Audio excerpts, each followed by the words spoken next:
सुट्टी कधी घेणार ते सांग. आताच कुठं सुट्टी घेते? 2 हफ्ता बाकी है सिर्फ अभी 2 हफ्ता.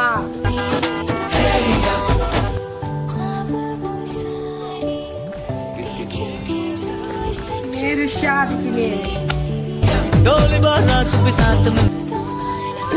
शादी कर रही तू? किसके साथ?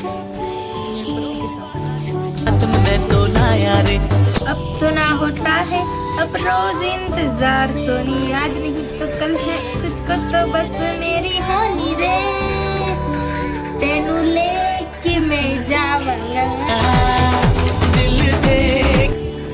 एवढी खुशी असता नंतर न किती खुश होती काय माहिती. म्हणजे समजलं नाही. लग्नानंतर माणसं नाही का